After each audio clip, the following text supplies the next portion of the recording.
হওয়ার মধ্য দিয়ে মানুষ উদ্বুদ্ধ হবে, অনেকে ভোট দেওয়ার জন্য ওয়াদা করবে, কিন্তু আপনি এটার মধ্যে সীমাবদ্ধ থাকলে চলবে। কারণ নির্বাচন এমন একটা জিনিস, এটা কিন্তু প্রতিনিয়ত যখন নির্বাচন তফসিল ঘোষণা হয়ে যাবে, প্রচারণায় সবাই নেমে পড়বে, প্রতিনিয়ত রং পরিবর্তন করবে। রং পরিবর্তন করবে, পরিস্থিতির আলোকে ভোটারদেরও মেন্টালিটি পরিবর্তন হবে। এই জন্য আপনি মনে করেন না যে 2 মাস আগে একজন ভোটার আমাকে ওয়াদা দিছে, সে আমাকে ভোট দিবে, এটা চিন্তা করে বসে থাকলে চলবে।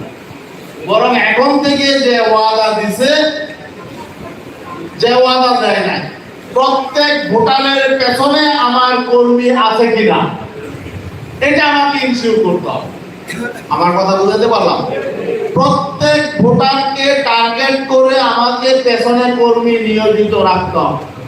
এখন আপনার কত কর্মী, কত ভোটার, প্রত্যেক ভোটারের একজন কর্মী কতজন ভোটারকে আপনি ভাগ করে দিবেন, এটা